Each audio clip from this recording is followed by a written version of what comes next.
कौसर अपनी बेटियों को अच्छी परवरिश और तालीम देना चाहती थी, लेकिन उसका शौहर साकिब अब कौसर से कुछ और ही चाह रहा था। साकिब की नज़रों में कौसर उसकी 3 बेटियों की अम्मी से बढ़कर अब कुछ और नहीं रह गई थी। साकिब के इरादों से अनजान कौसर की 30 अप्रैल की रात अगली सुबह 1 मई की एक खौफनाक कहानी को लिखने वाली थी।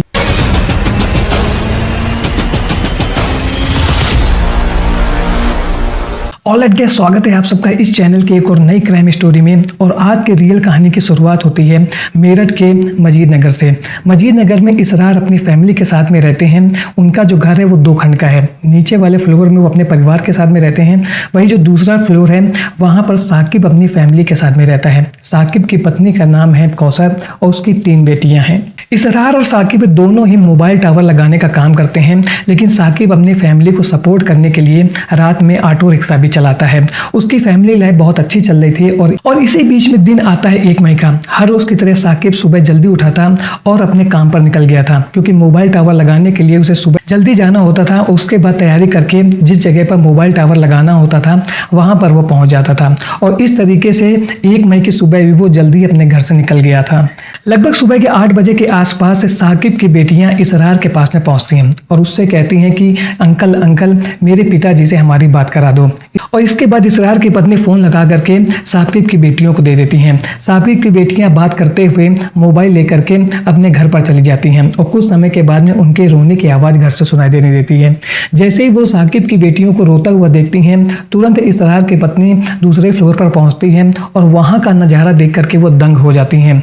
वहां पर जो कौसर थी वो बेड से नीचे पड़ी हुई थी। कौसर बिल्कुल बेसुध हालत में थी और कमरे का जो नजारा था वो बहुत ही भयानक था। जैसे इसरार की पत्नी ने ऐसा माहौल देखा, उन्होंने तुरंत अपने पति को बुलाया और इसके बाद उन लोगों ने पुलिस को इन्फॉर्म किया। पुलिस की टीम क्राइम सीन को इन्वेस्टिगेट करती है और सबसे पहले साकिब की बेटियों से बातचीत करती है।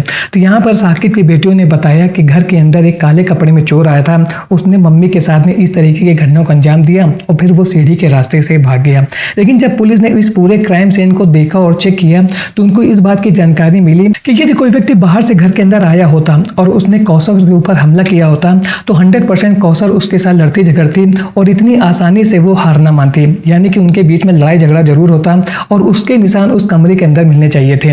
लेकिन जो कमरा था वो बिल्कुल शांत पड़ा हुआ था और वहां पर ऐसा कुछ लग ही नहीं रहा था कि संघर्ष हुआ हो, लड़ाई झगड़ा हुआ हो। साथ ही साथ रूम की अलमारी खुली हुई थी और उसका सामान बिखरा हुआ था। ऐसा लग रहा था कि लूटपाट के इरादे से इस घटना को अंजाम दिया गया है। लेकिन पुलिस को यह बात समझ में नहीं आ रही थी कि कोई व्यक्ति बाहर से आया, उसने इतनी बड़ी घटना को अंजाम दिया और फिर लूटपाट करके उसी रास्ते से घर से निकल गया, वो भी उस समय पर जबकि सभी लोग जग रहे थे। दिन का समय था, आस पड़ोस के सभी लोग जग रहे थे, सब लोग अपने काम पर आ जा रहे थे और इस तरीके की घर के अंदर दिन दहाड़े घटना हो जाने और किसी को इसके बारे में पता ना लगे, इस बात को पुलिस हजम नहीं कर पा रही थी। और अब पुलिस को यही लग रहा था कि घर के अंदर का कोई व्यक्ति है जिसने इस पूरी घटना को अंजाम दिया है और फिर वो बहुत ही आसानी से यहाँ से निकल गया है और पूरी कहानी को उसने बुनने की कोशिश की है कि ये लूटपाट का मैटर दिखाया जा सके।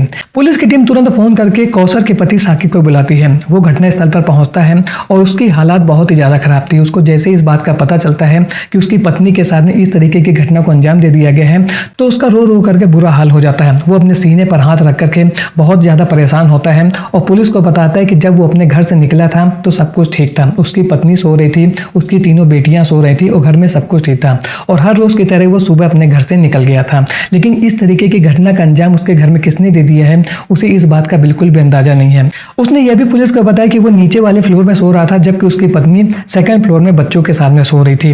लेकिन पुलिस की टीम साकिब के बयान पर विश्वास नहीं कर पा रही थी, क्योंकि उन्होंने अभी तक जो भी इन्वेस्टिगेट किया था उससे इस बात की जानकारी मिल ही नहीं रही थी कि कोई व्यक्ति बड़ी आसानी से घर के अंदर जा सकता है और फिर इतनी बड़ी घटनाओं को अंजाम देकर के घर से बाहर भी आ जाए और किसी को पता भी न चले।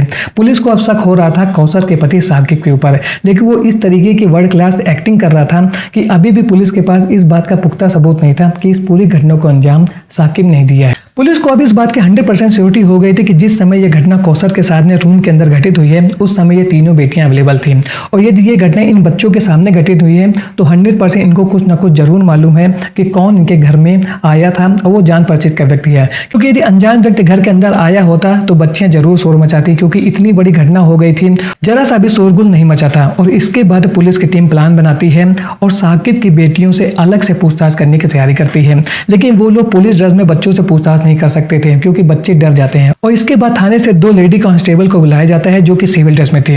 उन्होंने बच्चों को चॉकलेट खाने के लिए दिया और इसके बाद प्यार से उनसे पूछता कि बच्चों क्या हुआ था तुम्हारी माँ के साथ में उस रूम के अंदर।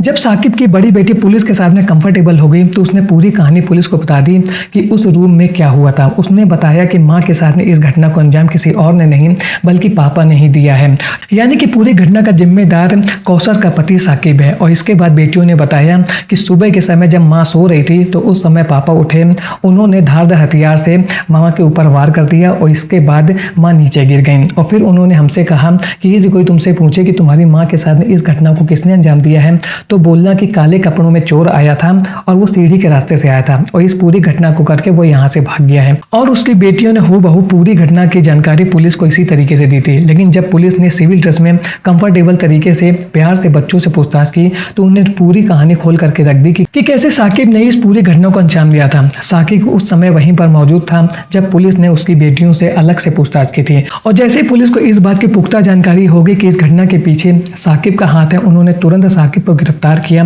और फिर थाने ले जाकर के उससे पूछताछ की कि उसने क्यों अपनी पत्नी के साथ में इस तरीके की घटना को अंजाम दिया। साकिब ने पुलिस को बताया कि वो अपनी पत्नी कौसर से छुटकारा पाना चाहता था। उसका किसी दूसरी महिला के साथ में रिश्ता चल रहा था और वह उससे शादी करना चाहता था, यानी कि दूसरा निकाह करना चाहता था। लेकिन उसकी जो पत्नी कौसर है वो इसका विरोध कर रही थी और वो हमेशा उससे कहती थी कि तुम्हारी 3 बेटियां हैं, हमारा अच्छा परिवार चल रहा है, तुमको घर में क्या दिक्कत है, तुम इस तरीके का अवैध रिश्ता किसी दूसरी महिला के साथ में क्यों रख रहे हो। लेकिन साकिब को अपनी पत्नी की समझाई समझ में नहीं आती थी और उसको यही लग रहा था कि जब तक वो कौसर को अपनी जिंदगी से नहीं हटाएगा उसकी लाइफ कंफर्टेबल नहीं होगी। और इसके बाद उसने अपनी पत्नी कौसर को रास्ते से हटाने की प्लानिंग करना शुरू कर दिया था।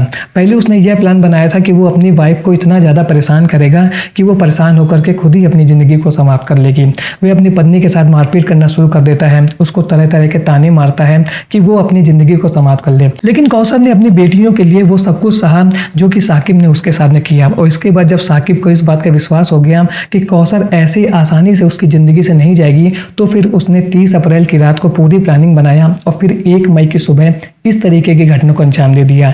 लेकिन सबसे बड़ी बात यह थी कि उसने अपनी बेटियों को भी अपने इस प्लान में मिला रखा था। तो आज के वीडियो में आपने देखा कि कैसे साकिब ने अपने अवैध संबंधों को आगे बढ़ाने के लिए और दूसरा निकाह करने के लिए अपनी पहली पत्नी के साथ में इस तरीके की प्लानिंग की। और सबसे बड़ी बात यह थी कि उसने अपनी प्लानिंग में अपनी बेटियों को भी शामिल कर लिया। उसने इस बात पर बिल्कुल भी ध्यान नहीं दिया कि उसकी पहली पत्नी के इस दुनिया से जाने के बाद में उसकी बेटियों का सहारा कौन बनेगा, उनके सर से माँ का साया उठ जाएगा। इन सभी सवालों को दरकिनार करते हुए साकिब ने वो काम कर दिया जिसने उसकी नहीं बल्कि उसके बच्चों की भी जिंदगी को बर्बाद कर दिया है। आज का वीडियो आप लोग को कैसा लगा कमेंट सेक्शन में जरूर बताएं। मिलता हूँ ऐसे एक और नए इंटरेस्टिंग वीडियो में, तब तक के लिए थैंक्स फॉर वॉचिंग।